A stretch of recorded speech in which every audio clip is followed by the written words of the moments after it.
Good evening, fellow ghouls, and thanks for stopping by on this stormy evening. There's another thunderstorm passing through out there, so why don't you stay here until the weather clears?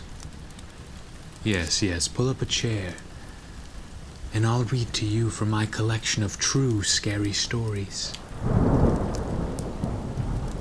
In fact, I think I have just the twisted tale in mind. Get comfortable, and I'll read to you the tale of the bump in the night.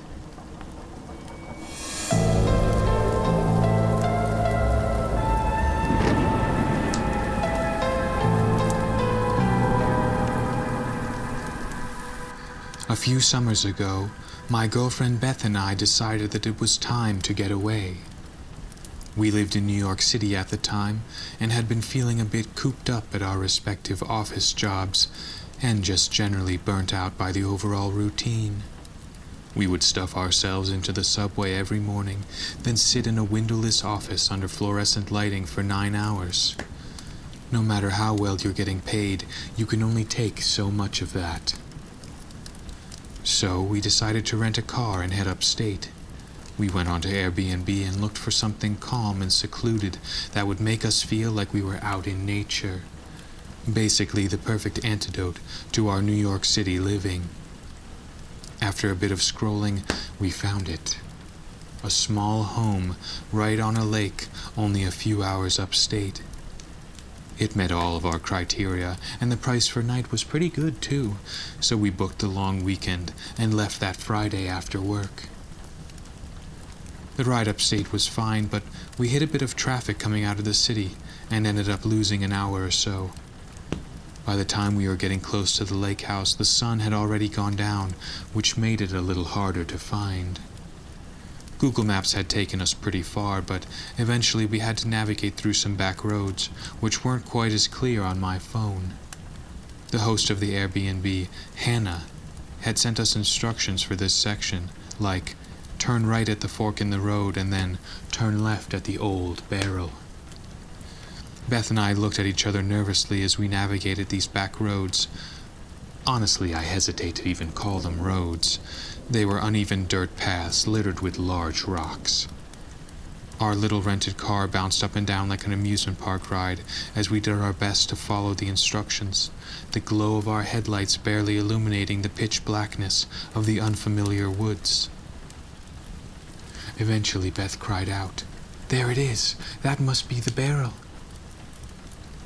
I squinted ahead and saw a decrepit wooden cylinder by the side of the road, marking our final turn left. We crept down a long gravel driveway, the stones crunching beneath our tires as the lake house came into view. It was an old, single-story home, lined with wooden clapboard. There was a small porch with a front door and a single light on above it. In the daylight it might have been somewhat quaint, but in the darkness, in the middle of nowhere, it was a little scary. The woods were close on either side. The tree line almost seemed to inch closer every time I looked at it. Beth and I gave each other a nervous glance. Well, we had wanted something secluded, and it looked like we found it. The first strange thing was that the front door was unlocked. I had just sort of instinctively jiggled the handle as I pulled the key from the lockbox, and the door had creaked right open. We tried to tell ourselves that this wasn't a big deal, and that people in rural areas left their doors unlocked all the time, but it didn't offer us a whole lot of comfort. In fact, it was particularly odd because the homeowner, Hannah, had mentioned that the house was equipped with a modern alarm system. As Beth and I stepped inside and dropped our bags, I turned to see the alarm panel next to the front door.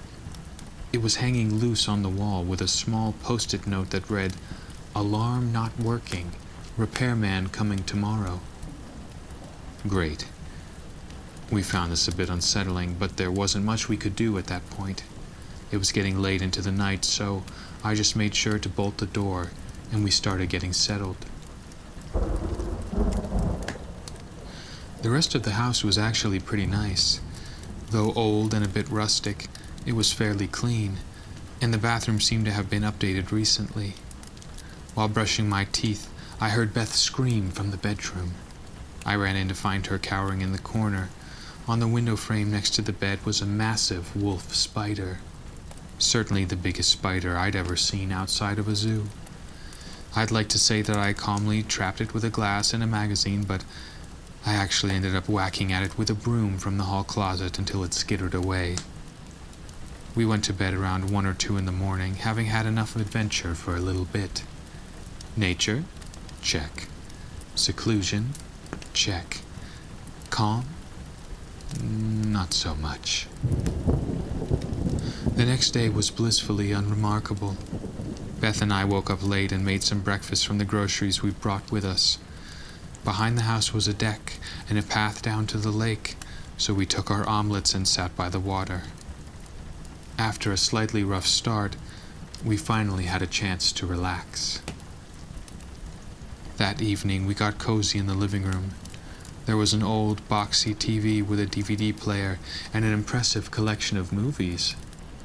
We decided to watch Panic Room, which I had never seen before, and Beth hadn't seen in a long time.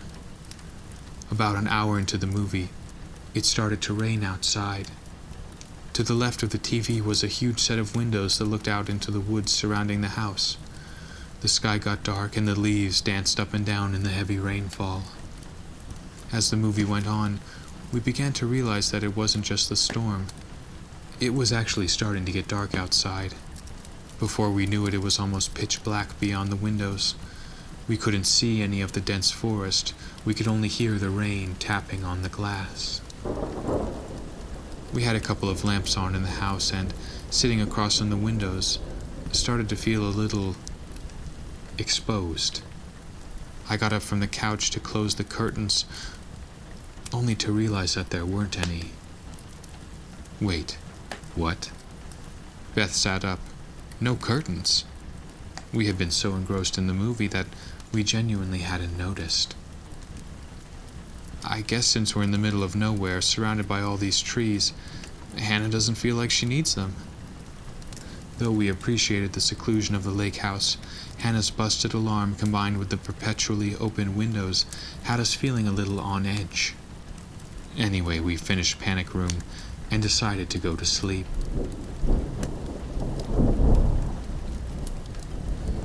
Beth got ready for bed, and I walked around the perimeter of the house, checking all of the windows and doors. In retrospect, watching Panic Room, which, if you haven't seen it, is about a home invasion, had begun to feel like a poor choice. I double-checked all the locks and paid special attention to the huge window in the living room next to the TV. I stared out into the void of the forest, totally invisible now in the darkness of night. It was almost like being at the bottom of the ocean in one of those nature documentaries. I imagined those horrific, glowing deep-sea fish swimming by the window, weaving in and out of the trees with their translucent bodies. Eventually, after I was satisfied enough with our isolated house's safeguards, I came in to join Beth in bed.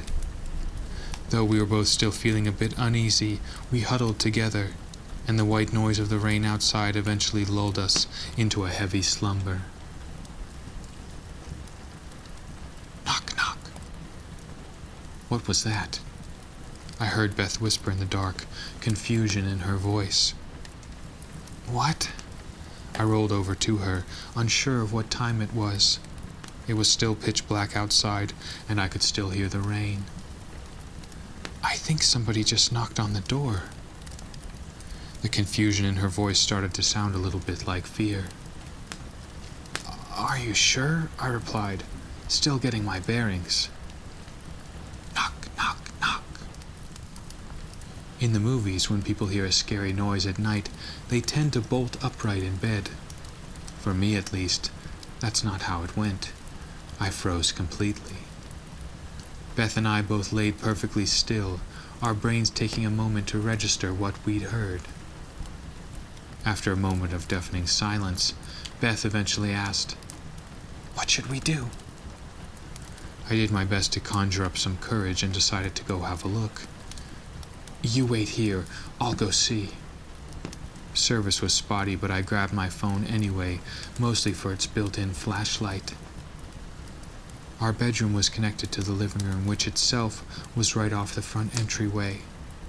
I stepped out into the living room, where we had been watching TV earlier that evening, and instinctively reached for the light switch on the wall. I stopped myself, however, before flipping it on. My eyes were drawn like magnets to the huge window next to the TV. If I turned on the light in here, I'd basically be creating a one-way mirror. Whoever was outside would be able to see in, and I wouldn't be able to see out. I left the switch be and continued through the room, doing my best to navigate the semi-familiar arrangement of furniture without any light. The sound of the rain outside seemed to be picking up a bit, actually, and I could hear it falling a bit harder than before. It almost sounded like muffled TV static. From around the living room corner, I peeked into the entryway and looked at the old wooden front door. Silence. With panic room still fresh in my mind, I tiptoed across to the kitchen and grabbed the biggest knife I could find in the drawer. I wasn't sure what I would do with it exactly, but it just made me feel a bit better to have something apart from just my phone. I crept up to the door and looked out one of the side windows. I had actually left the porch light on outside, and the dirty old hanging bulb illuminated the small covered entrance. There was no one there. I pressed my head up against the glass, trying to see as much of the porch as possible, and make sure that no one could be hiding anywhere on it. As I looked down, I gasped. Boot prints. Big, wet prints on the wood of the porch. It looked like someone had approached the door, then walked away back into the darkness. I double-checked the lock again, then slipped back into the living room. My heart racing, I once again wove through the furniture, only to collide with someone. Ow! Watch where you're going, Beth snapped at me. Who was it? What's going on? Shh, I insisted. Someone was at the front door. I didn't see them, but there's wet footprints on the porch. It looks like they left, though. Crash! The sound of glass breaking made us both jump. It came from somewhere next to us, somewhere in the living room. To the left of the TV. Gasp! The big window. There was no use in worrying about the one-way mirror effect now. Any illusion of separation between us and the intruder had been shattered. I reached for the light switch, the one I'd been avoiding earlier. The light came on, and I turned to look at the huge window. It was broken. The center left pane completely destroyed. A pile of broken glass shards lay beneath the window, along with a rock about the size of a tennis ball. I panicked, remembering the broken alarm system. Was turning on the light enough to deter the intruder? Wait!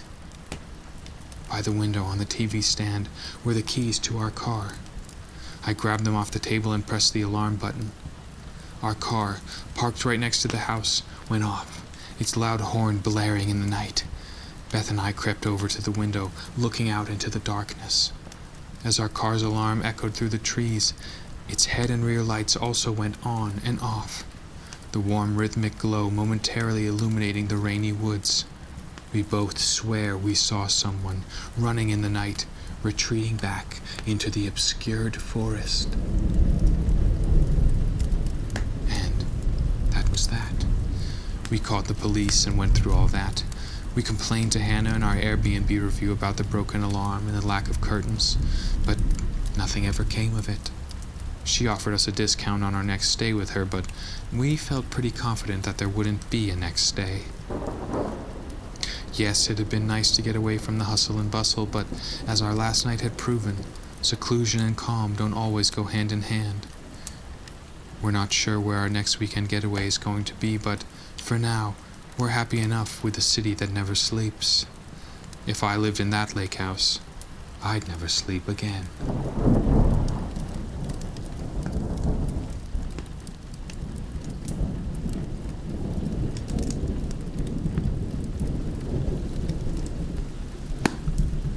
Well, well, well. What an alarming tale. Next time you find yourself in an isolated location, do make sure that you have a plan. Come to think of it, Aberfoyle Manor is an isolated location. Do you have a plan for getting out of here? No, I'm only kidding. Thanks again for stopping by. Do come back and see me sometime, and I'll have a twisted tale of terror waiting for you.